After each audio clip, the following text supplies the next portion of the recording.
जय जय दह दह पचे पचे पाचे पाचे। ओम नमो ह्रम झम झीम चीम हम सम जम वम राया सा छाम छीम छूम छेम छेम छौम झम छा छ्वीम ह्राम ह्रीम ह्रूम ह्रेम ह्रीम ह्रोम ह्रम रा द्राम द्रीम द्रावय द्रावय नमो हृदय भगवते श्रीमते ठाठा श्रेष्ठी श्री तरुण कुमार काला, रतन कुमार, रजनी कुमार काला, मुंबई चातुर्मासिक शांतिधारा, सुधीर कुमार सुरक्षा जैन, पदम जैन, सूर्यकांता जैन, रवि जैन, एकता जैन, कुहू पिहू जैन, दिल्ली राहुल सपरिवार है। अमित कुमार जैन, शिवानी जैन, जन्मदिवस शुभ अवसरे प्रांजल जैन, श्रीमती सुंदर भाई आरोग्यार्थम संध्या जैन, प्रतीक जैन, विवेक जैन, प्रगति जैन समस्या परिवार। आजाद रानी आरोग्यार्थम शैली जैन, श्री श्रीचंद जैन, खुरई आरोग्यार्थम समय से संयम सीए आरोग्यार्थम पंकज जैन, राहतगढ़ शीर वीर जैन, प्रथम अभिषेक जन्मदिवस शुभ अवसरे श्री रस्तु वृद्धि रस्तु तुष्टि रस्तु पुष्टि रस्तु शांति रस्तु कांति रस्तु कल्याण मस्तु स्वाहा एवं अस्माकं कार्य सिद्ध्यर्थम सर्वविघ्न निवारणार्थम श्रीमद्भगवत अरह सर्वज्ञ परमेष्टि परम पवित्राय नमो नमः। श्री शांति भट्टारक पाद पद्म प्रसादा सद्धर्म श्री बलायुर आरोग्य शौर्याभिवृद्धिरस्तु सद्धर्म शोषस्य परस्य वर्गा प्रसन्नतु नाम। ओम विश्वादया से वर्धमान पर्यंता चतुर्विंशति हरंतो भगवंता सर्वज्ञा परम मंगल नाम दया या मुत्सा सद्यम पर्यच्छन्तु ना। ओम नमो हृदय भगवते श्रीमते पार्थ श्री शंकराय श्रीमद रत्नत्रय रूपाय दिव्य तेजो मूर्ति प्रभा मंडल मंडिताय द्वादश गण सहताय अनंत चतुष्टय सहताय समूषण केवल ज्ञान लक्ष्मी शोभताय अष्टादश दोष रहताय सतचत्वार सदगुण संयुक्ताय परमेष्टि परम पवित्राय सम्यक ज्ञानाय स्वयं भवे सिद्धाय बुद्धाय परमात्मने परम सुखाय त्रिलोकमयताय अनंत संसार चक्रमर्दनाय अनंत ज्ञान दर्शन वीर सुखात्मताय तद ब्रह्मणे व्रत प्रणाम मंडल मंडिताय ऋषि आरिका श्रावक साविका प्रमुख चतुर्संगोप सर्वनाशनाय घाती कर्म क्षयंकराय अजराय भवाय श्रेष्ठी श्री समस्त शांतिधारा कत्रिनाम व्याधिं घिनंतु घिनंतु व्याधिं घिनंतु श्री जनाभिषेक पूजना प्रसादा सर्वसेवानाम सर्वदो सुलोक शोक भय पीड़ा विनाशनम भवतु। ओम नमो हृदय भगवते श्रीमते पा प्रक्षीण शेष दोष कर्मसाय दिव्य तेजो मूर्ति नमः। श्री शांतिनाथाय शांतिकराय सर्वविघ्न प्रणाशनाय सर्वरोगापमृत्यु विनाशनाय सर्पर के क्षुद्रपद्र विनाशनाय सर्वारिष्ट शांति कराय। ओम ह्राम ह्रीम ह्रूम रघुरा श्या उषा नमः सर्वविघ्न शांतिम कुरु कुरु तुष्टिम पुष्टिम कुरु कुरु स्वाहा अभिषेक कारकस्य कामम चिन्ने विन्विन्दे बलि कामम चिन्चिन्ने क्रोधम विन्विन्दे पापम वैरम चाम चिन्चिन्ने विन्विन्दे अग्निवायुभयम चिन्चिन्ने सर्वशत्रुघ्नम सर्वोम शरणम चिन्चिन्ने विन्विन्दे चिन्चिन्ने विन्विन्दे चिन्चिन्ने विन्विन्दे दुष्टोलयाभयम चिन्चिन्ने विन्विन्दे सर्व चौर दुष्ट अशुभ कर्म जन दुखानी चिन्चिन्ने विन्विन्दे दुष्ट जन कितान मंत्र तंत्र दुष्ट छल छत्र दोषान सर्व दुष्ट देव दाना वीर नरनाहर सिंह योगिनी के दोषान सर्वाष्टकुली नाग विस्भयानी सर्व स्थावर जंगम ऋषिक सर्पादि के दोषान सर्व सिंहाष्टापद आदि के दोषान शत्रु कृत मानव चाटन विद्वेषण मोहन वशीकरणादि दोषान। ओम ह्रीम अश्मभ्यम चक्र विक्रम सत्यजो वर शौर्य शांति पूरा पूरा सर्व जीवानंदनम जनानंदनम भव्यानंदनम गोकुलानंदनम सर्व राजानंदनम सर्व ग्राम नगर खेट करवट मठम पत्तन दौड़मुख शंभानंदनम सर्वानंदनम गुरु स्वाम यत्सुखम त्रिश्लोकेषु व्याधि व्यसनवर्जितम् अभयं क्षेमम् आरोग्यम स्वस्तिरस्तु विधीयते श्री शांतिरस्तु तथास्तु शिवमस्तु तथास्तु जयोस्तु तथास्तु नित्यमारोग्यमस्तु तथास्तु तुष्टिरस्तु तथास्तु पुष्टिरस्तु तथास्तु समृद्धिरस्तु तथास्तु कल्याणमस्तु तथास्तु सुखमस्तु तथास्तु अभिवृद्धिरस्तु तथास्तु सद्धर्म श्री बलायुर आरोग्य ऐश्वर्याभिवृद्धिरस्तु तथास्तु। ओम ह्रीं श्रीं क्लीं ऐं ब्रह्मस्यावसानाद विद्यायै नमोरन्ताणम् ओम सर्वशान्तं कुरु कुरु स्वाहा। ओम ह्रीं श्रीं क्लीं ऐं ब्रह्मस्यावसानाद विद्यायै नमोरन्ताणम् ओम सर्वशान्तं कुरु कुरु स्वाहा। आयुर्वल्ली विलासम सकल सुख बलैराग्यत्वा सुनल्पम धीरम वीरम शरीरम सिद्धिं वृद्धिं समृद्धिं प्रथिततरणे स्फुरदुक्षय प्रतापं कांतं शांतं समाधिं वितरद्विकामतमा शांतिधारा शांता सम्भूजिकानां प्रतिपालिकानां सामान्यतबोधनानां देशस्य राष्ट्रस्य पुरस्य राज्ञः करोतु शान्तिं भगवज्जिनीन्द्र करोतु शान्तिं भगवज्जिनीन्द्र करोतु शान्तिं भगवज्जिनीन्द्र। दोनों सही। संधारा करता परिवार महाराज जी के पास गंधोदक लेके जाएगा। छत्रत्रयं तव विभाति शशांक कांत मुच्चैस्थितं स्थगित भानुकर प्रतापम। गंधोदक लेके जाइए, मुकुट लगाए रहिए, जाइए।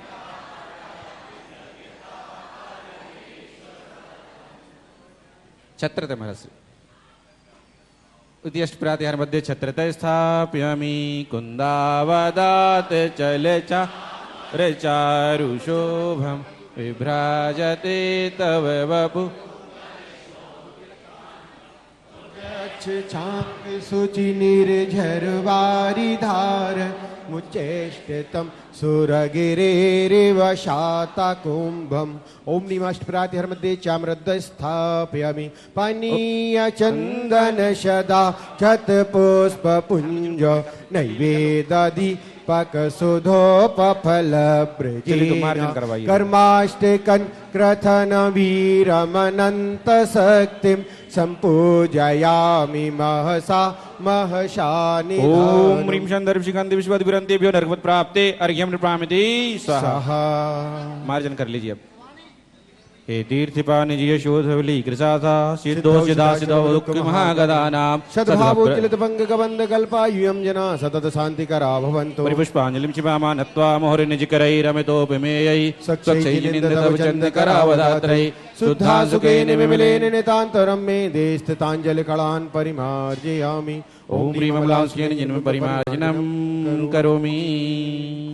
मैंने गुरु के चरण पखारे सौभाग्य हमारी। मैंने गुरु के बाकी सभी लोग बैठ जाइए, पखारे सभी लोग आप भीड़ मत लगाइए। सौभाग्य हमारे।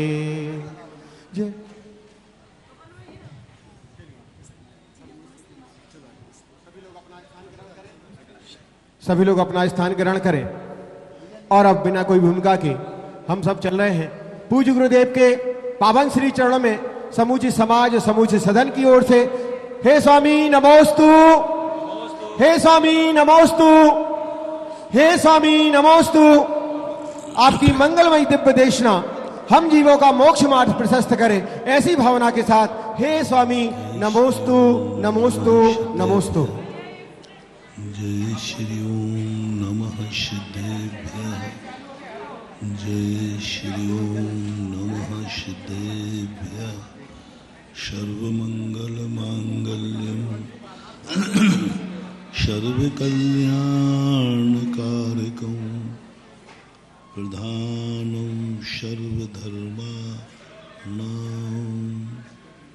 जैनं जयतु शासनम।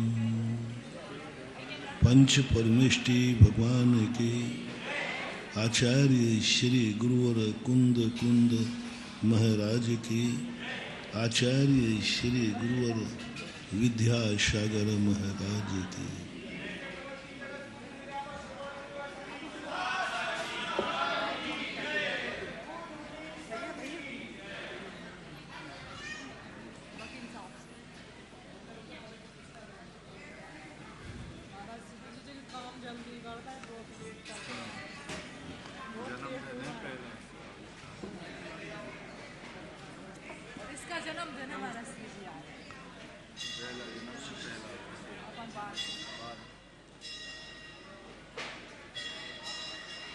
दैनिक प्रश्नों की श्रृंखला में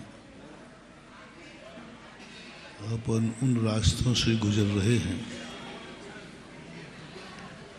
जिस रास्तों में हमारी मंजिल पाने की आशा है, लेकिन बीच बीच में नहीं, अब नहीं, अब शांत, बस भाई ये गंदोदक देना बंद कर दो, उनको मना करना थोड़ा भाई।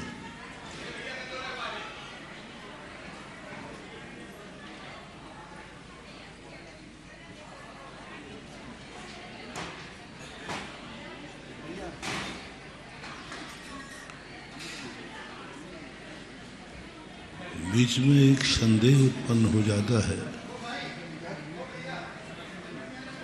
कि जिन रास्तों पर हम आज चल रहे हैं, इन रास्तों पर तो हम बहुत बार चल चुके हैं, लेकिन अभी तक मुझे मंजिल प्राप्त नहीं हुई। जो जो रास्ते बताए गए हैं, उन रास्तों पर मैं बहुत बार चल चुका। अपन विगत दिनों समझ रहे हैं, सब हम अच्छे कार्य कर रहे हैं, लेकिन हम अच्छे नहीं बन पा रहे हैं। हमारे कार्य बुरे नहीं हैं, लेकिन उन कार्यों में जो अच्छाई की अनुभूति होना चाहिए वो नहीं हो पा रही। हमारी कमाई बहुत धंधा कर रहे हैं, लेकिन पता नहीं क्यों अमीरी की अनुभूति नहीं हो पा रही। हम सोचते हैं कि शायद एक दिन ऐसा आएगा जब हमारे विश्राम का समय आ जाएगा, हम कृतकृत हो जाएंगे। लेकिन जब उपलब्धियों को देखते हैं तो ऐसा नहीं लगता कि इस जीवन में हम अपने लक्ष्य को पूर्ण कर लेंगे, और इस जीवन में नहीं कर पाए तो अगले जीवन की उम्मीद मत करना। जो आज नहीं है वो कल भी नहीं, और जो आज है वही कल है। हमारी ये उम्मीदें व्यर्थ में होती हैं कि आज नहीं तो कल कभी ना कभी तो मंजिल मिलेगी। नहीं, मंजिल का एहसास पहले कदम पर होना चाहिए। पहले कदम बढ़ाते ही एक आनंद की अनुभूति होना चाहिए, और ऐसा लगना चाहिए मानो मुझे मंजिल मिल गई पहले कदम पर। वास्तु में एक सूत्र आता है, जिस भूमि पर प्रथम प्रवेश करो,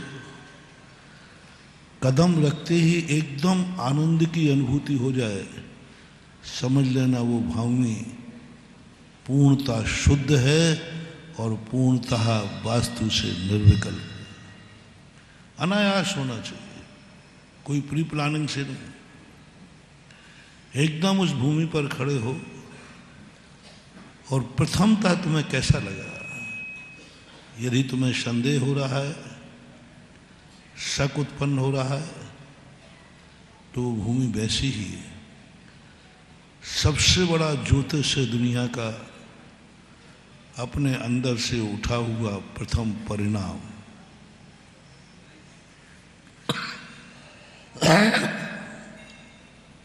किसी को देखते ही तुम्हें कैसा लगा, वो व्यक्ति वैसा ही है जो तुमने देखा है। किसी की आवाज सुनते ही तुम्हें कैसा लगा, उस आवाज देने वाले में वैसा ही भाव है। किसी की संगति करते समय सबसे पहले तुम्हें क्या भाव आया। प्रथम दृष्टि शुद्ध दृष्टि, लेकिन इसका समय इतना कम होता है कि उस समय को हम पकड़ नहीं पाते। यदि एकाग्र होकर के हम अपनी प्रथम अनुभूति को पकड़ ले, सुबह उठते ही आप आज का दिन कैसा निकलेगा उठते ही जो पहले सेकंड में परिणाम आया वैसा ही दिन निकलना है। शाम को घर लौटते समय तुम्हें प्रथम क्या परिणाम आया, जाते तुम्हें वही समाचार मिलेगा। हर चीज का एक दुनिया के ज्योतिषों के चक्कर में अपन पड़ जाते। हमारी आत्मा सबसे बड़ी ज्योतिषी है, लेकिन हम अपनी बात सुनते नहीं हैं। हम दुनिया को समझते हैं, अपने आप को नहीं समझते। हम दुनिया पर विश्वास कर लेते हैं, अपने आप पर विश्वास नहीं करते। और जिसका अपने आप पर विश्वास नहीं है, चिंता मत करना, उसे दुनिया कोई भी कभी भी तुम्हें ठग लेगी। क्योंकि तुम्हें अपने पर विश्वास नहीं है, दुनिया तुम्हें ठगेगी। दुनिया में तुम लुटोगे। सबसे पहला विल पावर होना चाहिए, स्वयं के ऊपर कितना भरोसा है, तुम्हें अपनी कितनी ताकत है, तुम अपनी जिंदगी के संबंध में क्या कर सकते हो, पहले उसको काउंट करो। हम जल्दी दूसरों के सहारे पर चले जाते हैं,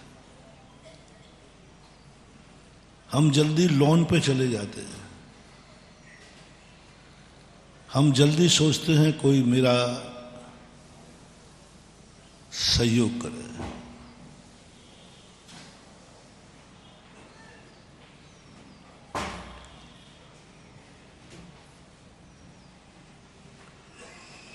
हम भावना भाते हैं कि हे भगवान, इस संसार में मैं अकेला न रह जाऊं। जब भी मेरे ऊपर विपदा आए, कोई ना कोई मेरा सहयोग करे। ये परिणाम सबसे खतरनाक परिणाम है। हमारे ऊपर कोई विपत्ति आए तो कोई सहयोग करे।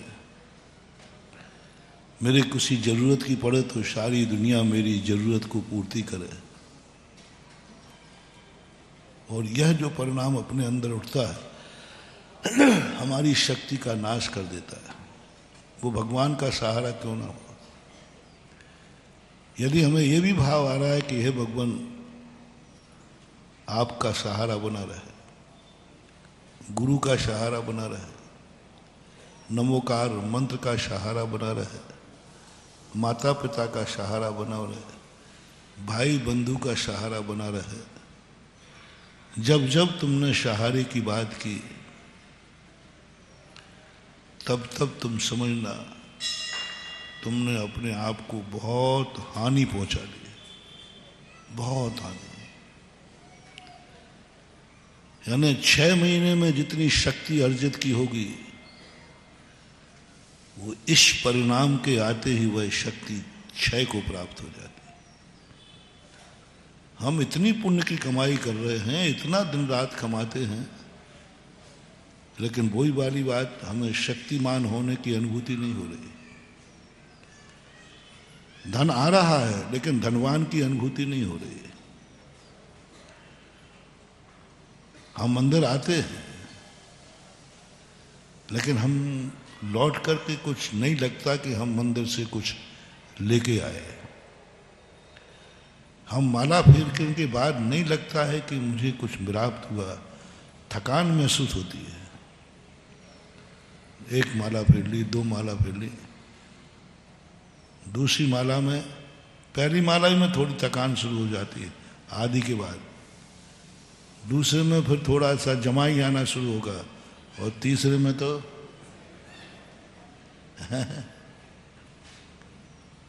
और हमने सुना था कि नमोकार मंत्र से बहुत एनर्जी आती है। यहाँ तो थकान महसूस हो रही है।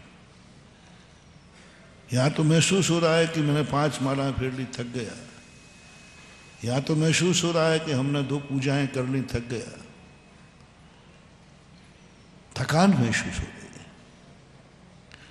और जिस कार्य में थकान महसूस हो, महानुभाव, वह धर्म नहीं हो सकता। अधर्म तो नहीं कहूंगा, लेकिन वह धर्म नहीं हो सकता, क्योंकि धर्म हमारी थकान को मिटाता है और हम धर्म करते ही थक रहे हैं। धर्म की डेफिनेशन क्या है? संसार में जितने भी थकान, जितने भी टेंशन, जितने भी फितूरियां हैं, धर्म करते ही सब शांत हो जाना चाहिए। लेकिन यहां तो हम और टेंशन में आ रहे। हमें अनुभूति हो रही कि जितना हम धर्म कर रहे हैं, कल कहा था, कई लोगों को अनुभूति हो रही कि हम धर्म कर रहे हैं, फिर भी हमारे जीवन में सुख नहीं आ रहा है। हम धर्म कर रहे हैं, फिर भी हमारे जीवन में गरीबी है। और तुम उनसे तुलना करते हो जो अधर्मी आदमी। आपको सबसे ज्यादा तकलीफ कब होती है? जब अधर्मी आदमी सुखी हो और धर्मी दुखी हो। तब धर्मात्मा के मन में आती क्या मामला है? पढ़ा तो ये है कि धर्म से सुख आता है, और देखो ये अधर्मी मंदिर भी नहीं आ रहा है, सब प्रकार के दोष हैं, व्यसनी है, फिर भी सुखी है, फिर भी धनवान है। बस एक पापी और एक असंयमी को सुखी देख करके धर्मात्मा और संयमी के पैर डगमगाने लग जाते हैं। ये सबसे बड़ी कमजोरी है। किसको देखा तुमने? अधर्मी को, पापी को, असंयमी को, दुर्गुणी को।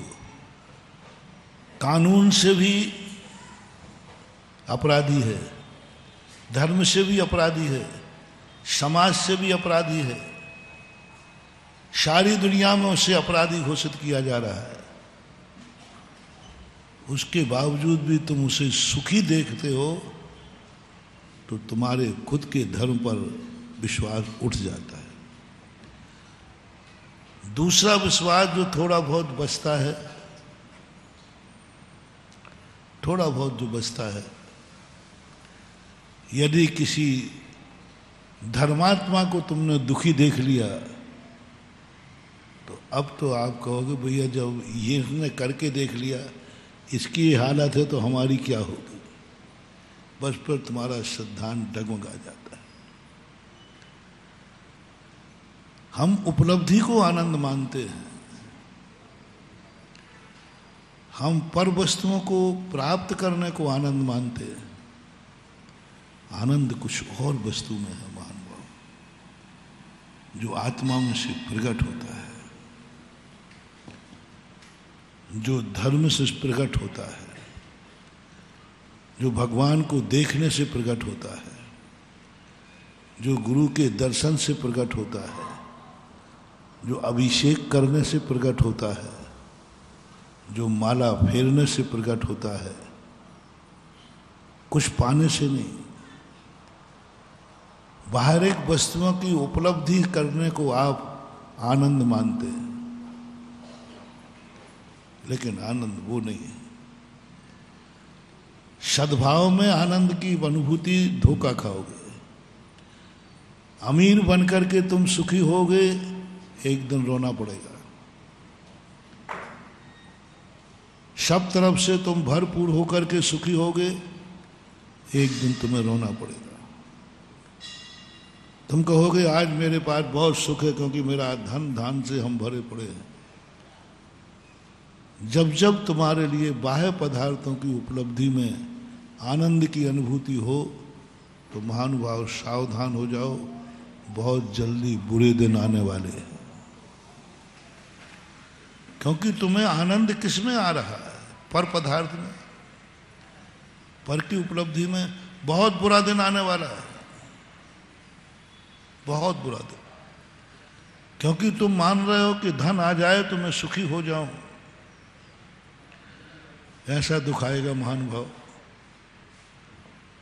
कि शायद किसी गरीब को भी नहीं आएगा। बहुत बड़ा मोटिवेशन महानुभाव। आप लोगों की धारणाओं को मैं बता रहा हूं कि आपकी एक ही धारणा है, बस धन दौलत हो, जब जो चाहूं, पैसे की कमी नहीं आना चाहिए। पैसे की कमी के कारण से हमारा कोई कार्य रुकना नहीं चाहिए। बढ़िया मकान हो, बढ़िया घर हो, नौकर चाकर हो, और जिस दिन तुम्हें पड़े कि मेरी क्या जिंदगी है, हर चीज के लिए नौकर लगा हुआ है, मुझे कुछ करना ही नहीं पड़ता, धन आ रहा है, महानुभाव बस अब तुम्हारा बहुत बुरा दिन आने वाला है। जिस नौकरों को देखकर तुम आनंद मना रहे हो, वही नौकर अब तुम्हारी जिंदगी छीन लेगा। जहां तुमने आनंद मनाया बस बुरा दिन आया। किसी भी पर वस्तु को XYZ सब जगह लगा लेना, नौकर में, धन में, दौलत में, परिवार में, रिश्तेदारी में, दोस्त यारी में, अपने से भिन्न वस्तु में, अपने से भिन्न वस्तु की उपलब्धि में तुम्हें थोड़ा भी आनंद की अनुभूति हुई, थोड़ा ही सुख नजर आया, थोड़ा ही तुमने रिलैक्स महसूस किया, बस अब सब कुछ मेरे पास है। अब तुम सोने ही वाले हो, क्योंकि नींद कब आती है? अब सब कुछ हमारे पास है ना, अब हमें कुछ करना ही नहीं, अब कुछ करना नहीं, जितना करना था सब हो गया, सब तो हो गया। बस उस समय तुम सोने ही वाले हो। उसी समय गुरु महाराज कहते हैं, बेटा जाग जा। महाराज अब क्यों जगा रहे हो? अब तो सोने का दिन है, अब तो सोने का दिन है, सब कुछ हो गया ना, अब तो सो जाओ। बोले नहीं बेटा जाग जाओ, अब बुरा दिन चालू होने वाला है। क्योंकि तुम्हें पर पदार्थों की उपलब्धि को तुम अच्छा दिन मान रहे हो, बस उसके दूसरा दिन बहुत बुरा है, बहुत बुरा है, बहुत बुरा है। घटनाएं घट जाती। एक परिवार था, अभी 3-4 साल पहले घटना घटी राजस्थान में। उन परिवार के यहाँ सब था, हंसता खेलता परिवार था, नौकर चाकर था, खूब धन दौलत था। एक दिन पहले उन्होंने बैठ के चर्चा की कि अपना कितना पुण्य का उदय है, देखो अपना परिवार सब कुछ सकुशल है, धन भी खूब था, मकान भी खूब था। एक दिन पहले ही खुशियां मनाई थी, ठीक दूसरे दिन ही जिस नौकर पर सबसे बड़ा राज था उसे नाज था। देखो नौकर हमारा बेटे जैसा है, परिवार का एक सदस्य है, महानुभाव कभी ये गलती मत करना, नौकर को कभी बेटा मत मान लेना, नौकर को सगा भाई मत मान लेना। नौकर नौकर ही होता है। दूसरे दिन ही उसने सब घर का नौकर था, विश्वसनीय था। लोग बाजार गए थे, पुरुष वर्ग व्यापार करने, दुकान पे बैठे, इधर उसने सारी महिलाओं को समाप्त किया और धन लूट के ले गया। परिवार आया, बोले सब कला गया, कुछ नहीं बचा, परिवार में एक महिला नहीं बची, सबको मार दिया। और एक दिन पहले जो उन्होंने इंटरव्यू दिया, हमने सब खुशी मनाई थी। तुम लोग सोचते हो कि महाराज लोगों को संसार में आनंद नहीं आता, हमारे सब आनंद को फीका कर देते हैं, सब आनंद को फीका कर देते हैं। कई दर्शनकारों ने साधुओं को और जैन दर्शन को अवसादवादी कहा। अवसादवादी का अर्थ, इन्हें किसी में सुख नजर आता ही नहीं, खाने तक में आनंद नहीं है। बताओ खाने में किसको आनंद नहीं आता है? किसको खाने में आनंद नहीं आता? संसार में एक जैन साधु है जिसे खाने में भी आनंद नहीं आता। बताओ किसको आनंद नहीं आता? और बढ़िया बरसात हो और पिकनिक हो, उसमें गरम गरम, किसको आनंद नहीं आता? बच्चों से पूछो, सबसे पूछो, बस एक व्यक्ति है दुनिया में जिसे दिगंबर जैन साधु कहते हैं, जैसे खाने में भी आनंद नहीं आता। अरे बढ़िया खाना मिले तो किसको आनंद नहीं आता, लेकिन बस दिगंबर साधु को पता नहीं क्या होता है। और जिसमें हमारे पूज्य आचार्य विद्यासागर महाराज और हों, उनको तो खाने के नाम पर उनका माथा ठनकता है, आनंद ही नहीं उनको। ना नमक का आनंद है, ना मीठे में आनंद है, ना हरी में आनंद है, ना मावा मिष्ठान में आनंद है, ना पूरी कचौड़ी में आनंद है। आखिर है क्या मामला? सारी दुनिया तो इसमें मरती है कि इसी में आनंद है, इसके अलावा कोई आनंद है? भूख लगने के बाद बढ़िया रोटी मिल जाए, भोजन मिल जाए, लोग कहते हैं इससे बड़ा आनंद और क्या चाहिए, इससे बड़ा सब सुखी है। मात्र एक जैन साधु है, जितना अच्छा भोजन मिलता जाएगा उतना ही उसको दुखी होता जाएगा। जिस दिन आहार नहीं मिलेगा उस दिन सुखी होगा, जिस दिन भोजन नहीं करेगा उस दिन जितना सुखी होता है जैन साधु, जिस दिन अच्छा भोजन होता है उस दिन उतना सुखी नहीं होता। दुनिया को रस में आनंद है, इसे नीरस में आनंद है। दुनिया को खाने में आनंद है, इसे उपवास में आनंद है। आनंद की अनुभूति है। इसलिए आप लोग सोचते हो महाराज आप लोगों को तो हर चीज हमारी बेकार लगती है। महावीर स्वामी को सब चीज बेकार लगी, यहां तक कि अरे भाई बताओ भाई, आप लोग बताएं, बच्चों के मम्मी पापा यदि हैं तो अच्छी बात है कि बुरी बात है? महावीर स्वामी के भी बुरे लगे, उन्होंने कहा तू छोड़, मैं भी छोड़ रहा हूं। बताओ, माँ बाप जिससे बुरे लग रहे हैं उसे दुनिया में अब अच्छा क्या लगेगा? दुनिया में नीति गई भाई माँ बाप सबके लिए अच्छे होना चाहिए, माँ बाप हैं तो बहुत अच्छा है। लो साहब, महावीर को माँ बाप बुरे लगने लगे, छोड़ दिया। जो उनकी शरण में गया, उज्जवर कुंदकुंद स्वामी प्रवचन सार की चारे चूलका में कहते हैं, माँ बाप बुरे लगने लगे, ये माँ बाप मेरे लिए अहितकारी है। ओहो, नीतियां कहाँ थी?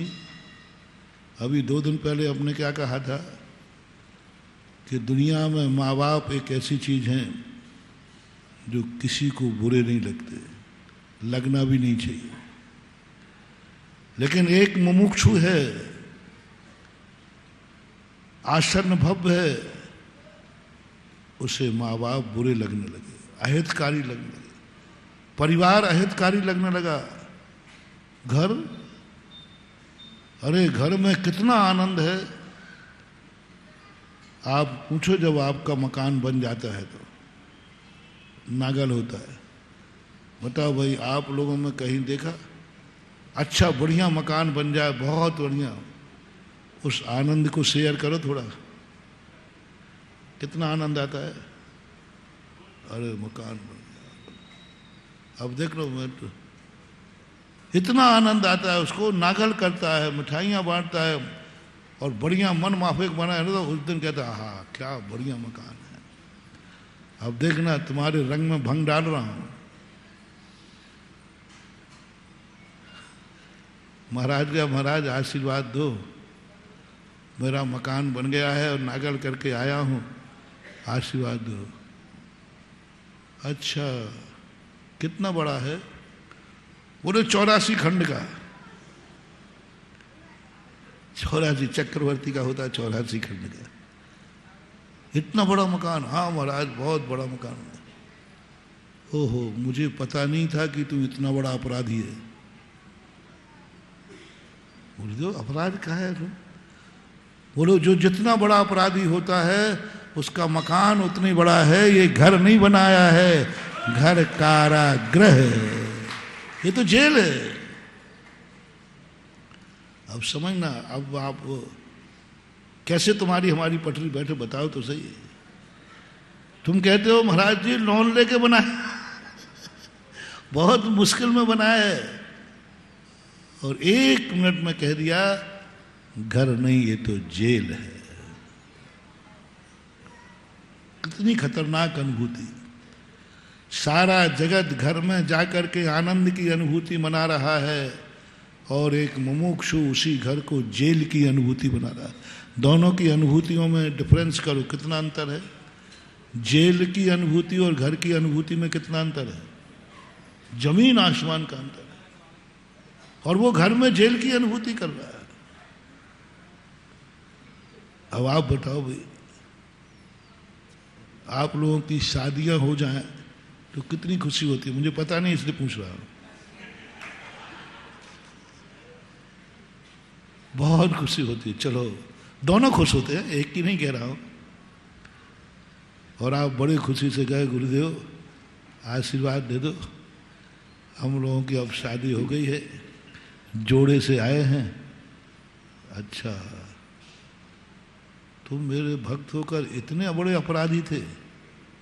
बोले महाराज इसमें अपराधी क्या, घर कारागृह वनिता बेड़ी परिजान है रखवाले। अब बना दिया ना।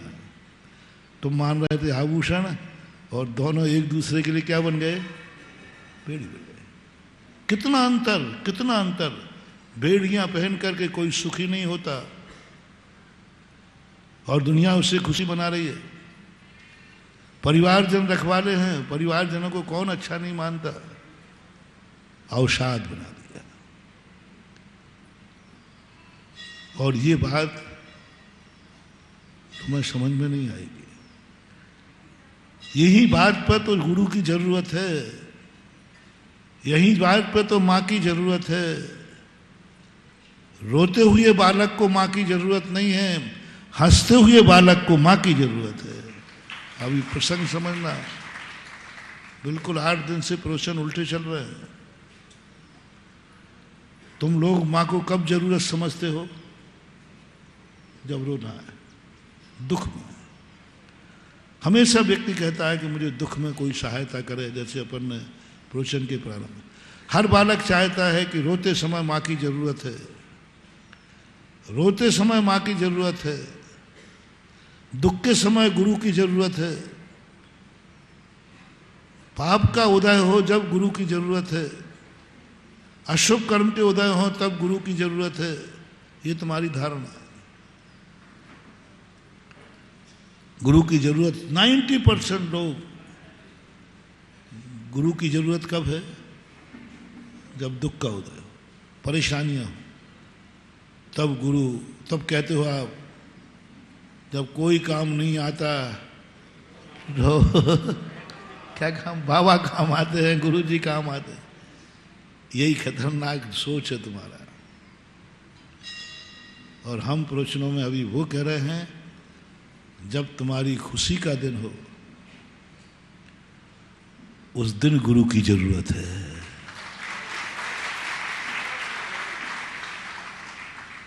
गरीब के लिए गुरु की जरूरत नहीं है, अमीर के लिए गुरु की जरूरत है। प्रजा के लिए गुरु की जरूरत नहीं होती थी, राजा के लिए गुरु की जरूरत है।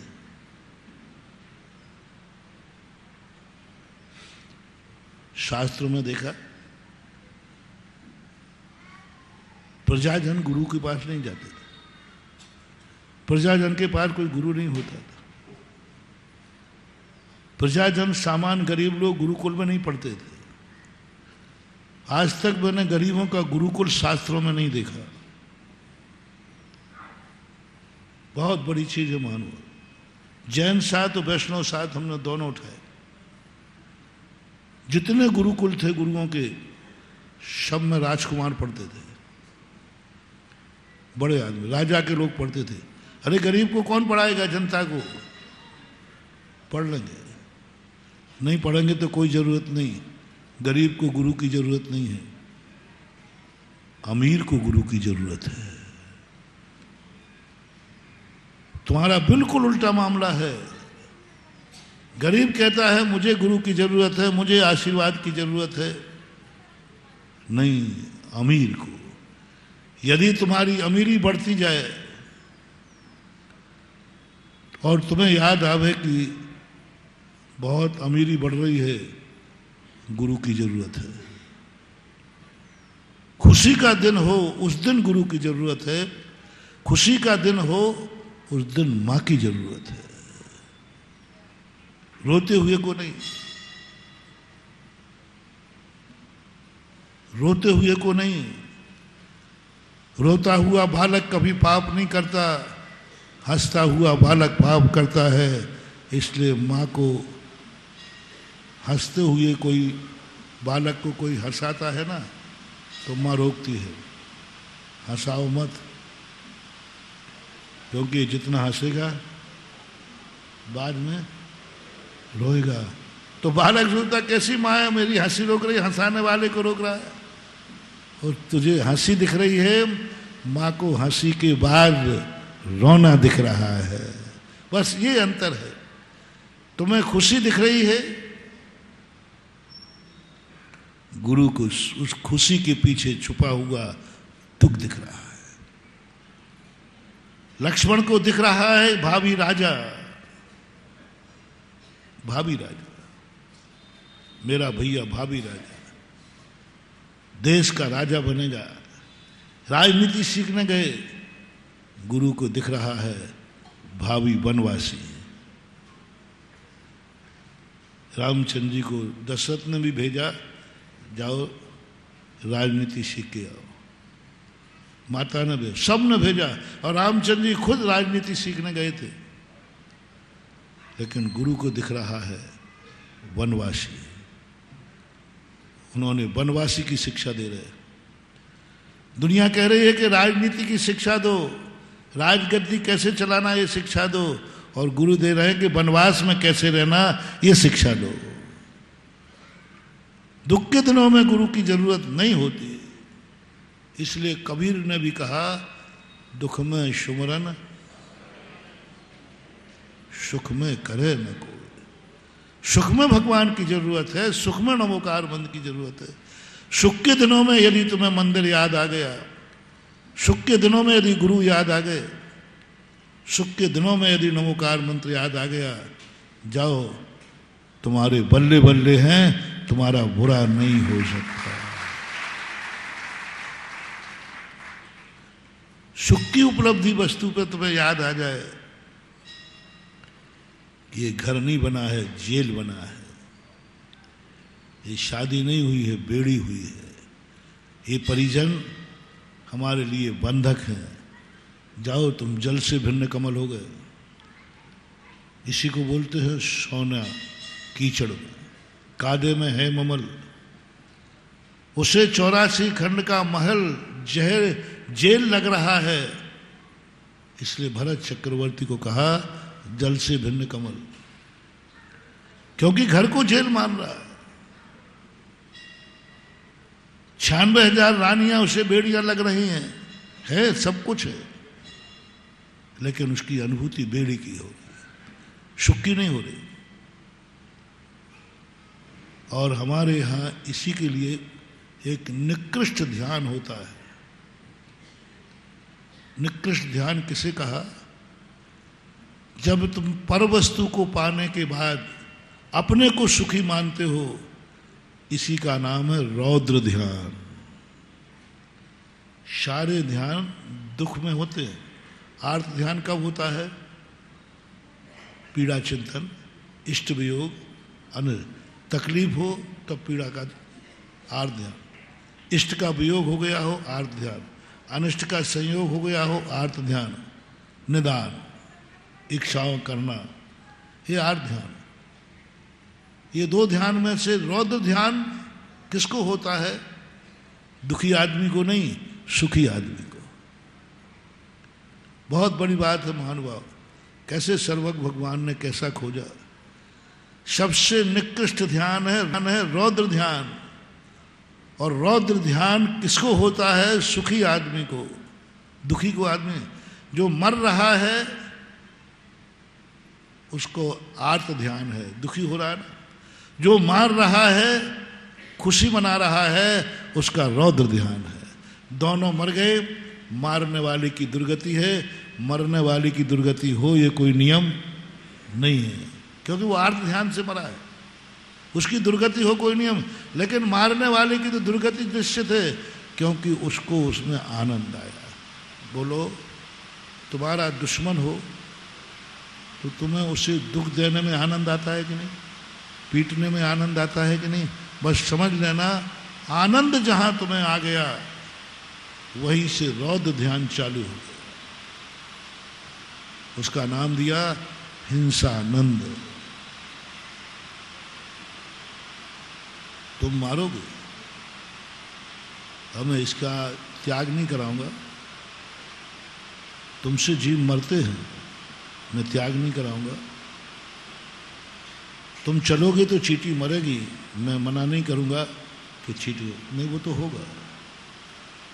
कोई जीव को मार देना, मारना पड़े, इतने मात्र से वह पापी नहीं है। मारने मात्र से पापी नहीं है। किसी को उसने मार दिया, प्राण ले लिए, हिंसा कर दी, नहीं, इतने मात्र से पापी नहीं है। यदि इतने मात्र से पापी होता तो ऋषभदेव तलवार का उपदेश नहीं देते। ऋषभदेव ने तलवार का उपदेश दिया। तलवार जब भी चलेगी कोई ना कोई मरेगा, तो मरेगा तो क्या हुआ, मरेगा तो मरना पाप है? नहीं, कोई किसने कहा पाप है? किसी को मार देना पाप है, ये किसने कहा? हमारे यहाँ 3 बातें पूछी जाएंगी। आपने उसको क्यों मारा? यदि मैं उसे नहीं मारता तो वो मुझे मार देता। इनकाउंटर में क्या होता है? पुलिस वाले से इतना ही पूछा जाता है, भाई आपने उसको क्यों मारा? क्या बिना मारे काम नहीं चलता? यदि तुम नहीं मारते तो क्या नुकसान था? बोले वो मुझे मार देता, बस बरी कर दिया जाता। इसलिए मारा कि मुझे मार रहा। किस लिए मारा इसको तुमने? बोले क्योंकि ये मेरे महाराज को मार रहा था। शुकर से पूछा, प्रश्न किया, क्यों मारा तुमने शेर को? यदि मैं इसे नहीं मारता तो ये मेरे महाराज को मार देता। महाराज को बचाने के लिए मुझे मारना भी पड़ेगा, तो वो पाप की कोटि में आएगा कि पुण्य की कोटि में आएगा? मारा है, प्राण लिए उसने, लेकिन इसके लिए। दूसरी बात, यदि किसी कारण मारना पड़ा तो मारने के बाद आपको कैसा लगा? चींटी आपके पैर से मर गई, महाराज के पैर से मर जाते,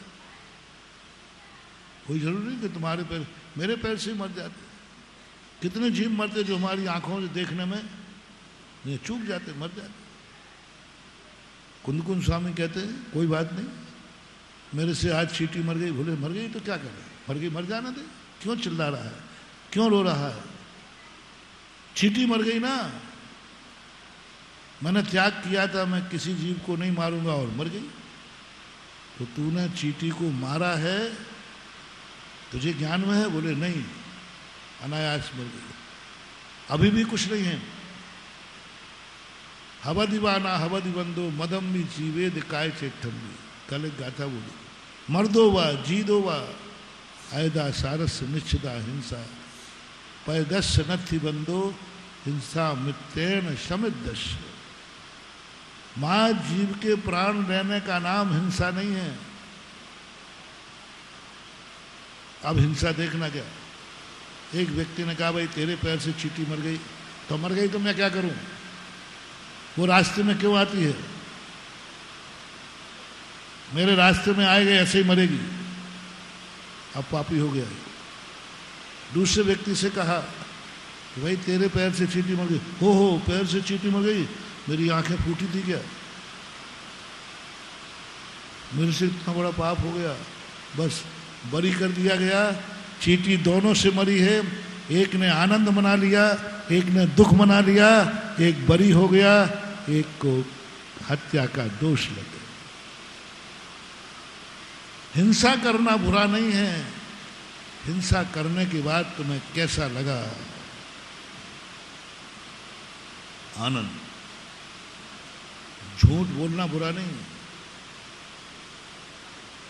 किसी दिन यदि तुमने कहीं ठगी कर ली, कोई बात नहीं, ठगने का भाव आ गया, पर ठगने के बाद तुम्हें शाम को कैसा लगा? घर में खुशी मना रहे हो या आंखों में आंसू? निशानंद। झूठ बोलना पाप नहीं है, झूठ बोलने का आनंद मनाना महापाप है। मुझे झूठ बोलना पड़ा, मैं कैसा पापी, कैसे जीवन में आ गया, बड़ा दुख हो रहा है, आज मैंने एक व्यक्ति को ठग लिया। इतना सा भाव आ गया, आपका आर्त ध्यान रौद्र ध्यान आर्त ध्यान में बदल गया। चोरियानंद। चोरी कर रहे हो, चोरी कर रहे हो, कोई बात नहीं, कर ली चोरी, जरूरत थी। बिना चोरी किए बिना हम नहीं रह सकते, और आज की जिंदगी में तो कोई व्यक्ति बिना चोरी के जी नहीं सकता, चाहे भले टैक्स की चोरी करना पड़े। कितनी चोरियां करना पड़ती है आप लोग, कोई बात नहीं। बस वो चोरी करते समय तुम्हें आनंद आ गया तो चौर्यानंद नाम का रौद्र ध्यान दुर्गति का कारण। विषयानंद, परिग्रहानंद, खूब आनंद ना परिग्रह, बस उसमें तुम्हें जो आनंद की अनुभूति हो रही है, परिग्रहानंदी रौद्र ध्यान, ये है नरक का कारण, ये है दुर्गति का कारण। इसलिए संसार की किसी भी पर वस्तु में हमें यदि खुशी की अनुभूति होती है उपलब्धि में, तो महानुष समझना हमारे बुरे दिन आने वाले हैं। प्रवचन के प्रारंभ का मोटिवेशन याद रखना, पराया माल तुम चोरी से अपने घर में लाए, बोलो तुम्हें खुशी हो रही है कि दुख हो रहा है? लाए, लाओगे, खुशी हो रही है, समझ लेना ये चोरी का माल तुम लाए हो ना, तो ये तो जाएगी ही, साथ में तुम्हारी कमाई भी जाएगी, साथ में कमाई भी जाएगी, क्योंकि तुमने उसमें आनंद बना लिया। जो थोड़ा बहुत सुख था जो कमा के रखा था वो 1 नंबर की भी जाएगी, जो पसीने की कमाई थी, क्योंकि तुमने उस चोरी में आनंद बना लिया। इसलिए अपनी जिंदगी का एक सूत्र निकाल दो कि मेरे जीवन में जो भी पर वस्तुएं आएंगी हम उसकी खुशी नहीं मनाएंगे, क्योंकि पर वस्तु पर ही होती है। जैसी खुशी मनाओगे वो पर वस्तु चली जाएगी। उस परिवार ने खुशी मनाई, लो लुट गया, आनंद मनाया, लुट गया। रावण ने खुशी मनाई, मरना पड़ा, दुर्गति जाना पड़ा। बस उस समय तुम्हारे परिणामों में स्थिरता चाहिए, उस समय गुरु चाहिए, जिस समय तुम आनंद मना रहे हो उस समय गुरु चाहिए, जिस समय तुम मकान का नागल कर रहे हो। झुग्गी झोपड़ी वाले को नहीं, फुटपाथ वाले को गुरु की फुटपाथिया को गुरु की कोई जरूरत नहीं है। उसको जरूरत है जिसमें बहुत बड़ी हवेली बनाई है, नगर में राजमहल बना है, उसको जरूर गुरु की जरूरत है। गुरु ही कहेगा ये हवेली नहीं बनी, तेरा जेल बना है। रिश्तेदार तो कहने वाले नहीं हैं, रिश्तेदार तो ये कहे क्या मकान बनाया, क्या बढ़िया बनाया, वे तो और कहते हैं कि और खुशी मना। गुरु में ही मात्र एक ताकत है, माँ में ही एक ताकत है जो तुम्हें हंसते से रोक सकती है। गुरु ही एक ताकत है। कोई तुम्हारे मकान को कह के दिखाए जेल, अच्छा बहुत बढ़िया जेल बनाया है, तुम कल के एक आध दिन अपने दोस्त की या रिश्तेदारी में जाके कहना, झगड़ा हो जाएगा। मात्र गुरु में ताकत है जो तुम्हारे महल को जेल कह सकता है और तुम नकार नहीं सकते, तुम बुरा नहीं मान सकते हो, क्योंकि तुमने पहले ही धारणा बना ली है गुरु कभी मेरे अहित में बोल ही नहीं सकता। तो आपको सोचने को मजबूर होना पड़ेगा, जरूर कहीं ना कहीं से जेल है। अब वो मुझे पता नहीं। गुरु ने किस अपेक्षा से कहा, मुझे तो कहीं से जेल नहीं दिख रहा है, सब तरफ से घर दिख रहा है, सब तरफ से घर दिख रहा है।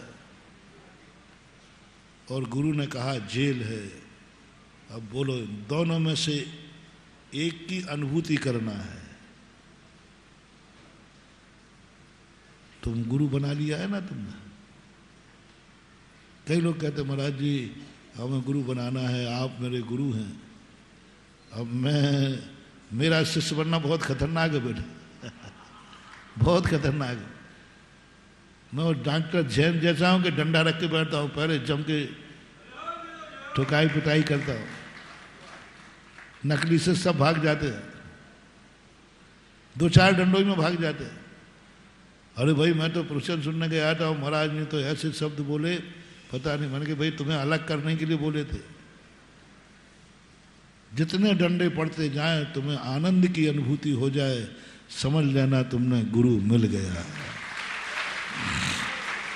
आशीर्वाद में नहीं।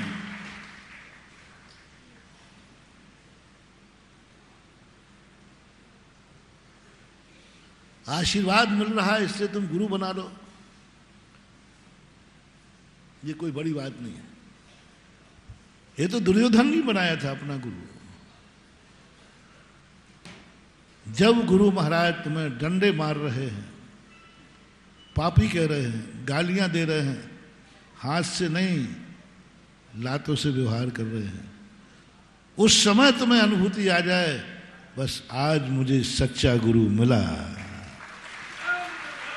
कौन सुनाने वाला है ऐसी खरी खोटी? किसकी हिम्मत है? श्री रामचंद्र जी के संबंध में एक बहुत अच्छा वाच आता है कि रामचंद्र जी जब गुरु बनाने की बात कही तो लक्ष्मण आदि और भी उनके साथी कहते हैं तुम्हें गुरु की क्या जरूरत है, तुम तो अवतारी पुरुष भगवान हो। मां कौशल्या ने कहा दशरथ से, हमारे बेटों के लिए गुरु की क्या जरूरत है, तो भगवान है, भगवान का अवतार हुआ, विष्णु का अवतार है। आपने खुद कहा था कि हमने ऐसी तपस्या की है, ऐसी तपस्या की है कि अपने यहां स्वयं विष्णु भगवान जन्म लेंगे। वैष्णव दर्शन की कथा है। कौशल्या के बहुत दिनों तक कोई संतान नहीं थी, तो एक किसी कहने पर उनके दर्शन के अनुसार उन्होंने यज्ञ किया और विष्णु जी आ गए, बोलो मांगो वरदान, क्या मांगते हो? तो दशरथ ने कहा हमें कुछ नहीं चाहिए, आप ही मेरे यहां जन्म लें, यही मेरा वरदान है। विष्णु जी कहते कि दुनिया में भक्त बनते तो देखे, एक ऐसा भक्त जो मेरा बाप बनना चाहता है। हाँ, ये दुनिया बड़ी कुछ बोले भगवान आप ही मेरे बेटे बन जाओ। अरे दुनिया भक्त बनती है, भगवान मानती है सब, लेकिन उन्होंने कहा नहीं मैं तेरा बाप बनूं, तुम मेरे बेटे बनो। लेकिन वरदान दे दिया तो दे दिया, अवतरित होना पड़ेगा। और हुए अवतार। और किस कारण से कहा था? क्योंकि इनकी जिंदगी में एक अभिशाप था, यदि मेरा बेटा भगवान बन जाएगा तो वो अभिशाप अपना फल नहीं दे पाएगा। वो कहानी को अभी गौण कर रहा हूं। इतना करने मात्र से अवतार पुरुष। तो बोले आपने कहा था विष्णु भगवान अपने यहां अवतार लेंगे, अब भगवान के भी कोई गुरु होते हैं क्या? भगवान से भी बड़ा कोई ज्ञानी होता है क्या? तब रामचंद्र जी कहते हैं माता अपने सबको समझाते हैं, मुझे इसलिए गुरु नहीं चाहिए है कि मुझे उससे ज्ञान मिले, मुझे इसलिए गुरु नहीं चाहिए है कि वो मुझे आशीर्वाद दे, मुझे इसलिए गुरु नहीं चाहिए कि वो मेरे संकट में काम आवे, मेरी विपत्ति में काम आवे। मैं मात्र इसलिए गुरु चाहता हूं जब मैं गलती करूं तो मेरा कान पकड़ के कह सके हे राम ये गलत है। कौन कहेगा मेरे से मैं भगवान हूं? भक्त को कभी भगवान में कोई दोष दिखते ही वो तो अंधा होता है। भक्त को भगवान में दोष दिखते ही नहीं, बोले क्या दोष, भगवान में दोष होते ही नहीं। और प्रजा दोष देखेगी नहीं क्योंकि मैं राजा हूं। किसकी हिम्मत है जो राजा में दोष निकाल दे? अभी राजा में दोष निकाले वो उठा के बंद कर देगा। तो प्रजा भय से मेरे दोष नहीं देखेगी, भक्त श्रद्धा से मेरा दोष नहीं देखेगा, और स्वयं को कभी अपने दोष दिखते नहीं। 3 बातें रामचंद्र जी ने कही, यहां समझने की चेष्टा करना। दुर्योधन के पास भी थे। दुर्योधन ने भी गुरु बनाया था। किस लिए? जहां हमारा पुण्य काम पड़े कम, वहां गुरु काम आ जाए। जहां मैं असमर्थ हूं, गुरु का समर्थ हो जाए। जहां मैं संकट में पड़ूं, गुरु मुझे संकट से निवार लेवे। दुर्योधन ने जितने बड़े बनाए, ताश्री, द्रोणाचार्य, कृपाचार्य, कर्ण, सबको किस लिए बनाया था? ये सब मेरे काम आएंगे, ये सब मेरे काम आएंगे, सब मेरे लिए होंगे, सब मेरे लिए सहयोग देंगे। सब बड़े बड़े लोगों को अपनी कस्टडी में रखा था उसने, मात्र एक ही भावना से कि ये सब मेरे काम आएंगे, ये सब मेरे लिए लड़ेंगे, ये सब मेरे लिए मरेंगे, सब मेरे लिए होंगे। बस जैसे दुर्योधन ने ये बात कही, उसी समय उसकी जिंदगी के अशुभ दिन शुरू हो गए थे। मेरा क्या बिगाड़ लेगा कौन? मेरे पक्ष में गुरु है। अर्जुन कहां टिकेगा? उसके गुरु तो मेरे पक्ष में लड़ रहे हैं। अब मेरा कोई कुछ नहीं बिगाड़ सकता क्योंकि गुरु मेरे पक्ष में है। महानुभाव सावधान, मेरा कोई कुछ नहीं बिगाड़ सकता कि गुरु मेरे पक्ष में है। बस अब तुम्हारे बुरे दिन आने वाले हैं। मेरा कोई कुछ नहीं बिगाड़ सकता। ताश्री मेरे पक्ष में है। अब ताश्री से कौन जीता है? बस दुर्योधन को यही अहंकार हुआ, कौन मुझे हराएगा? क्या करेगा वो भीम? मेरे पक्ष में ताश्री सिंह है, इच्छा मृत्यु का वरदान है। क्या करेगा कोई मेरे पास? कर्ण जैसा व्यक्ति है। क्या करेगा मेरे पास? 11 अक्षौणी सेना है। क्या करेगा कोई? मेरे पिताजी राजा हैं। पांडव तो अनाथ है। क्या करेगा कोई? कुछ नहीं कर सकता कोई मेरा, क्योंकि सारी शक्तियां मेरी हैं। बस उसी समय घोषणा कर दी, इसका विनाश निश्चित है। आप लोग मोटिवेशन लेते जाना। जब जब तुम्हारे पास कोई महान शक्ति हो, वो भगवान भी हो, गुरु भी हो, शास्त्र भी हो, कुछ भी हो, नमोकार मंत्र भी हो, यदि तुम्हारे मन में ये भाव आ गया, मेरा कोई नहीं कुछ बिगाड़ सकता है, भगवान मेरे साथ है, बंधु मत करना ही पड़ता। बहुत खतरनाक, बहुत बुरे दिन आने का समय आ गया, मिटने का समय आ गया। ये परिणाम हमारी शक्तियों को हिरास कर देता है। जिंदगी भर का पुण्य उसी समय नष्ट हो जाता है जिस समय व्यक्ति दूसरे के सहारे पर अपनी विजय हासिल करता है। दुर्योधन की विजय किसके आश्रित थी? गुरु के आश्रित, ताश्री के आश्रित, कर्ण के आश्रित, कृपाचार्य। ये है ना हमारी विजय होगी, ये है ना हमारी विजय होगी। जैसे हमने प्रारंभ में कहा था, मेरे पास सब कुछ है, मुझे दुखी कौन कर पाएगा? मेरे पास नौकर चाकर हैं, कौन मुझे दुखी करेगा? मेरा पूरा हंसता खेलता परिवार है, मैं दुखी हो ही नहीं सकता। मेरे घर में क्या कमी है?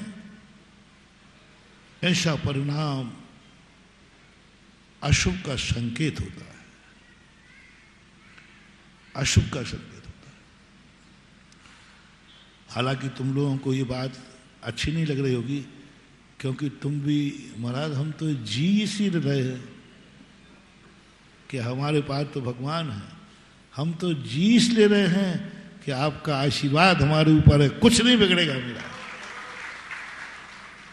देखो मेरी आदत थोड़ी उल्टी है, मैं तुम्हें अपनी प्रशंसा में डाल करके तुम्हें संकट में नहीं डालूंगा। तुम तो मेरी प्रशंसा, अरे महाराज कहते, हम तो सारी दुनिया से कहते हैं मेरा कुछ नहीं बिगड़ेगा, मेरे गुरु का आशीर्वाद है। तो इसमें तो मुझे खुश होना चाहिए ना, लेकिन मैं खुश नहीं होऊंगा क्योंकि इसके पीछे मुझे तुम्हारी शक्ति का हिरास दिख रहा है। अब तुम अपनी शक्ति नहीं आओगे, तुम तो किसके भरोसे हो गया।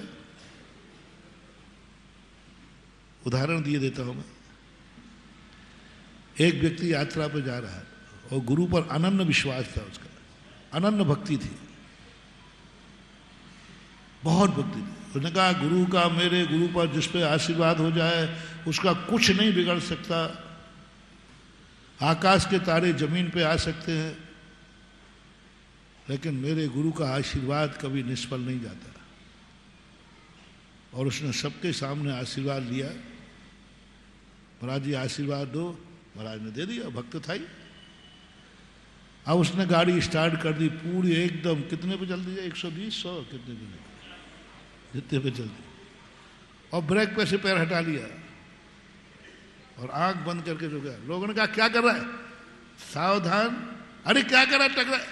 तुम्हें गुरु के ऊपर विश्वास नहीं है, तुम्हें गुरु के ऊपर, सबके सामने गुरु ने आशीर्वाद दिया। अरे चिंता मत करो, गुरु का आशीर्वाद है, कुछ भी बिगड़ने वाला नहीं है। और वो चलाया जा रहा है, सबको कह रहा तुम्हें गुरु पर विश्वास नहीं, मुझे तो विश्वास है। लोग घबरा गए, अरे भाई तू ब्रेक पे पैर तो रख। बोले क्या रखना, गुरु का आशीर्वाद है। अनन्य भक्त है, देखो बहुत विश्वास है, समर्पित। और बस ऐसे करते करते और जाके गाड़ी टकराई एक पेड़ से, पेड़ से गाड़ी टकराई, सबके सिर फूट गए, गाड़ी हो गई। सबने कहा भैया क्या बात है। बोले ये तो मैं भी सोच रहा हूं, ओह मैंने गलत नंबर डायल कर लिया, गुरु के आशीर्वाद में कुछ दम नहीं है, सब गलत है, सब बेकार है, कुछ नहीं है, पाखंड है सब। मैंने इतना विश्वास किया, कुछ नहीं होता गुरु। और वो उसी देव, कितना खतरनाक भक्त था, कितना प्यारा भक्त था, इतना विश्वास था उसका कि ब्रेक पे भी पैर रखने की जरूरत नहीं है। और अब क्या कह रहा है, गलत नंबर डायल कर लिया। मुझे क्या मालूम कि आशीर्वादों में कुछ नहीं होता है। हम महाराज से कह दिया, महाराज आज के बाद तुम मेरे गुरु फुरु कुछ नहीं हो, और ना कोई आशीर्वाद है, दिया ही मत करो। नास्तिक हो गया, गुरु विरोधी हो गया, गुरु भक्त गुरु विरोधी हो गया। बहुत बड़ा मोटिवेशन महानुभाव, दुश्मन नहीं। दुश्मन कोई मुनि विरोधी हो जाए तो कोई बड़ी बात नहीं, वो तो मुनि विरोधी है ही। मुनि विरोधी है, वो तो मुनियों को मानता ही नहीं है। कंस आदि जैसे राजा मुनि विरोधी थे, वो साधुओं के दुश्मन थे। आपके यहां भी होंगे, सागर में हमेशा से रहे। वो इतना खतरनाक नहीं है। आज मैं उपदेश उनको दे रहा हूं जो हमारे कट्टर विरोधी हैं, और आज वे कट्टर, बोल दो ना आगे, आप बोल दो, कट्टर दुश्मन बन गए। विचारणीय विषय है। इतना विश्वास, इतना विश्वास कि ब्रेक पे से पैर हटा दिया। कुछ नहीं करना, गाड़ी स्टार्ट करो, कुछ नहीं होगा, गुरु का आशीर्वाद है। अब जो गुरु को बद्दुआएं दे रहा है, वो भगवान करे ऐसे भक्तों से मुझे बचाए। हाँ, क्योंकि वही माँ के समान हंसता देख करके उसको रोना दिख रहा है। अरे महाराज सब आपकी माया है, सब आपकी कृपा है, सब हमारे जो आज तक कुछ भी कर लें। मैं ऐसे भक्तों से बहुत डरता हूँ। और पहली बात तो ऐसे भक्तों को मैं अपनी भक्तों की गिनती में लेते नहीं, क्योंकि इसको तो नास्तिक बनना ही है, टकराना ही है। ये कहीं ना कहीं धोखा खाएगा, क्योंकि अपनी सारी शक्ति खो चुका है, महाराज की शक्ति पर जिंदगी डाल दी। मैंने तो तेरे ही भरोसे भंवर में नैया, चिंता मत करना रे भक्तों, मैं तुम्हें बचाने वाला नहीं हूं। ऐसे झूठे भजन गाने वालों को मैं भक्त मानते ही नहीं। मैंने तो तेरे ही भरोसे भंवर में नैया डाली। वो तो डूब नहीं है, वो तो डूब नहीं है, क्योंकि ना भगवान नाव खेगा और ना वो खेवटिया है। नाव तो तुम्हें ही खेना है, नाव तो तुम्हें ही खेना है। वह जब दुख का समय आएगा तो मात हम तुम्हें हंसाने के लिए आ जाएंगे, बस इतना काम करेंगे। तुम जब डूब रहे होगे तो तुम्हारे बुरे परिणाम नहीं होने देंगे, बस इतना गुरु है। डूबने से कोई गुरु आज तक बचा नहीं पाया, संकट से निवारण कोई गुरु कर नहीं पाया। संकट के समय आंसू नहीं आने देंगे, ये गुरु का काम है। संकट को दूर करना गुरु का काम नहीं। संकट तो हमारे किए हुए अपराध की सजा है। संकट तो हमारे किए हुए अपराध की सजा है, और सजा को किसी की माफ कराना भी अपराध है। अपराधी को सजा मिलना ठीक है या नहीं मिलना ठीक है? आप लोग बोलो ना। अपराधी को सजा मिलना ठीक है, सभी लोग कहते हैं। तो वो तो सजा मिल रही है, संकट आना, उसे तो महाराज गुरु तुम्हारे सच्चे गुरु होंगे। बोले भगवान बहुत परेशान हो, तो सच्चे गुरु बड़े खुश होते, ठीक बेटा अपराध किया था, सजा भोग। महाराज जी ये बात है आपकी आज पहली बार खुल रही, अंदर की बात है। हाँ, अपन सीधी खुली किताब रखते हुए, तुम्हें संकट आया नहीं, हम तुम्हें बचाने वाले नहीं हैं किसी भी हालत में, क्योंकि अपराध की सजा है संकट, और अपराधी को सजा से बचाना भी अपराध माना जाता है। तो फिर महाराज फिर आपकी क्या जरूरत है? और संकट में जो तुम रोओगे, हम ऐसा प्रवचन देंगे कि तुम हंसते हंसते रोना सीखो, रोते रोते हंसना। आंख में आंसू होगा, गाल पे आंसू लुढ़क रहे होंगे और ओंठों पर मुस्कान होगी, ये गुरु का चमत्कार होगा। दुख में कैसे सुखी रहा जाता है, दुख कैसे दूर होते हैं इसके लिए नहीं, दुख में कैसे खुश रहा जाता है, ये सबसे बड़ा चमत्कार है। दुख दूर होने के बाद कोई व्यक्ति खुश हो गया और एक दुख में व्यक्ति खुश है। एक व्यक्ति आग से बाहर निकल के कह रहा है मुझे अब बहुत शांति है, और एक आग में पड़ा हुआ कह रहा है मुझे बहुत आनंद आ रहा है। चमत्कार किसमें है? वाह, गुरु चमत्कार करेगा कि दुख की घड़ी में भी तुम्हारे चेहरे पर मुस्कान ला देगा, ये गुरु का चमत्कार है। दुख हटाने के बाद हंसाया तो क्या हंसाया, वो तो दुनिया ही हंस जाती है, लेकिन दुख के समय आंसू नहीं आने। जैन दर्शन का सबसे बड़ा कंसेप्ट है, मानो आज तक किसी भी दर्शन में हमें संकट मोचक मंत्र नहीं मिला। नहीं तो हम इतने संकटों में पड़ते, अरे एक माला फेरते, इतने मुनिराजों को श्यालनी खा गई, 700 मुनियों को हस्तिनापुर में संकट आया, 500 मुनियों को घानी में पेल दिया। इतने संकट आते हैं, इतने संकट आते हैं, रात भर मच्छर खाते हैं। क्योंकि वो मच्छर का संकट नहीं है क्या? गड़बड़ मत करना, नहीं तो सारे मच्छर तुम्हारे कमरों में भेजूंगा। मच्छरों का संकट नहीं है क्या? है। ठंड का संकट नहीं है क्या? गर्मी का संकट नहीं है क्या? है। सब कुछ संकट है। तो जैन दर्शन क्या करता है? मैंने भगवान से कहा भगवान और कोई बनाते नहीं बनाते, देखो विज्ञान ने मच्छर भगाने की कछुआ सांप अगरबत्ती बना दी, अलाउड बना दिया। आपके अपने मुनि महाराज का देखो कपड़े भी नहीं है, तो कम से कम एक मंत्र बना देते, मच्छर भगाने वाला मंत्र। आपको मिले तो भैया दे देना मुझे, हम लोग सब परेशान, बहुत परेशान। कोई मंत्र मिले तो बता देना कि महाराज फलाना मंत्र भेजो। आज तक कहीं जैन दर्शन में ऐसा मंत्र, तो जैन दर्शन क्या काम का? मच्छर काट रहा है, उसको सहन करते हुए सामयिक करो, यह जैन दर्शन की महिमा, यह है चमत्कार, यह है अतिशय। मच्छर काट रहे हैं, श्यालनी खा रही है, शेरनी नौच-नौच खा रही है, उस समय भी वो डिग नहीं रहे हैं, चेहरे पर मुस्कान है, यह है जैन दर्शन का चमत्कार सबसे बड़ा। यानी दुख की घड़ी में मुस्कुराओ, दुख की घड़ी में हंसना सीखो। बस गुरु के पास कभी जाना तो एक ही बात कहना, मुझे संकटों से डर नहीं लगता, पर संकटों में मेरी आंख में आंसू ना आ जाए, हंसते हंसते मैं झेल। और ऐसी दशा की अनुभूति बहुत मुश्किल से होती, बहुत कठिन से होती है। गुरु के भरोसे पर तुम सुख लूट रहे हो, भगवान के भरोसे पर तुम अपनी शक्ति खो रहे हो, बहुत नुकसान होता है। अब देखना, एक दूसरा भक्त था, पहला भक्त जो था वो कहाँ का था?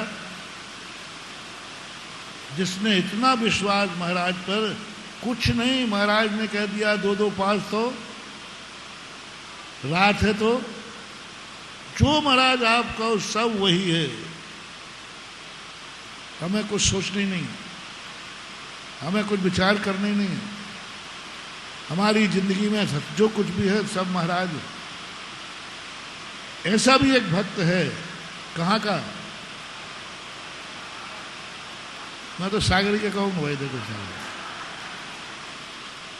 क्योंकि मेरी आदत है मुंह के सामने बुराई करना, पीठ पीछे बुराई करता नहीं हूं। दूसरे गांव की बुराई क्यों करूंगा, क्योंकि मैं वहां थोड़ी हूं।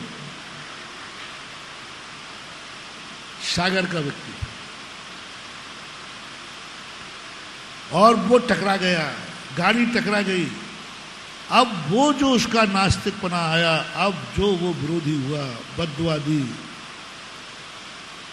बोलो, अब समर्पण में उसने जितना पुण्य कमाया होगा, आज वो व्यक्ति विरोध में चला गया, अब क्रोध कर रहा है। कुछ नहीं होता महाराज के आशीर्वाद में, सब ढोंग है, नाटक है, पाखंड है, कोई महाराज नहीं होते। अब जो भाव बिगड़ रहा है, उस भाव का पुण्य और इस भाव का पाप, दोनों में भारी कौन पड़ेगा? जिंदगी भर भक्ति की है, जिंदगी भर श्रद्धा की है, जिंदगी भर गुरु माना है, लेकिन आज उसका विश्वास टूट गया। उसने जो विश्वास किया था, उस विश्वास पर गुरु खरा नहीं उतरा, उस विश्वास पे खरा नहीं उतरा। अब जो उसके परिणाम बिगड़े हैं, महानुभाव, बहुत खतरनाक परिणाम है। इससे अच्छा तो तू मुनि भक्त नहीं बनता। वो श्रेष्ठ हैं जो शुरू से मुनि विरोधी हैं, मुनियों को मानते ही नहीं हैं, वे नास्तिक हैं। बहुत बड़ी बात कह रहा हूं, जो मुनियों को मानते ही नहीं हैं, जो नास्तिक हैं, कंस है चाहे रावण हो, कोई भी हो, वो इनसे बड़ा भी पापी है जो मुनि भक्त होकर के बाद में मुनि विरोध बनता है। जिसको हमने एक बार धोख दिया है महानुभाव, एक बार आशीर्वाद लिया है, एक बार पूजा की है, जिंदगी में कभी उसकी बुराई अपने मुंह से नहीं करो। एक बार भी कभी नमोस्तु किया हो, एक बार भी कभी तुमने उसकी पूजा प्रशंसा की हो, एक बार भी तुमने उसको अपना गुरु या बाप माना हो, XYZ, बस पीछे से नियम ले लेना। जिंदगी में कैसी भी परिस्थिति आ जाए, हम इसकी कभी बुराई और ना खेद मनाएंगे कि मैंने गलत नंबर डायल कर लिया, नहीं, कुछ नहीं कर। और हमने आपसे ही शेयर करवा लिया कि बाद में जो बुरा भाव आया वो खतरनाक है। दूसरा भक्त ला रहा हूं। वो भी सागरीकन। उसने भी आशीर्वाद लिया यात्रा का आशीर्वाद लेकर के और गाड़ी में बैठने को हुआ। बोले ड्राइवर साहब गाड़ी चेक करा लो, गाड़ी की सर्विस करा लो। और ड्राइवर साहब गाड़ी बहुत सावधानी से चलाना, आज मेरी जिंदगी का सवाल नहीं है, आज गुरु के आशीर्वाद का सवाल है। क्या बात है, देखो तो सही करें। ड्राइवर के बारे में, ड्राइवर आज कोई प्रमाद मत कर देना, आज कोई ब्रेक फेल नहीं हो जाए। आज गाड़ी को बहुत देखो सब ड्राइवर, तो ड्राइवर कहता आज तक तो तुमने कभी मुझसे कहा नहीं, हम तो आपके बहुत पुराने ड्राइवर हैं, आज तक कभी नहीं कहा। आज तुम्हारा विश्वास क्यों उठ रहा है मेरे ऊपर से? आज तक तुमने कभी नहीं कहा ड्राइवर अच्छे से गाड़ी चलाना, आज तक तुमने नहीं कहा गाड़ी चेक कर ली कि नहीं चेक ली। मेरे भरोसे पे आप रहते थे, मेरे भरोसे के मेरा ड्राइवर इतना विश्वसनीय है कि हमेशा गाड़ी को तैयार रखता है, चूक कर ही नहीं सकता। शेठ जी आज क्या हो गया? बोले बेटा आज मेरी जिंदगी का सवाल नहीं है, आज गुरु के आशीर्वाद का सवाल। और भरी सभा में आशीर्वाद लिया है मैंने, सबके सामने आशीर्वाद लिया है। आज यदि कहीं गड़बड़ हो गया तो दुनिया का गुरु के आशीर्वाद से विश्वास उठ जाएगा। मुझे मेरी चिंता नहीं है, मेरे गुरु के ऊपर। इस कार्यक्रम के पुण्यार्जक थे श्री कंवरलाल जी महावीर प्रसाद जी, पाटनी, मदनगंज, किशनगढ़, राजस्थान।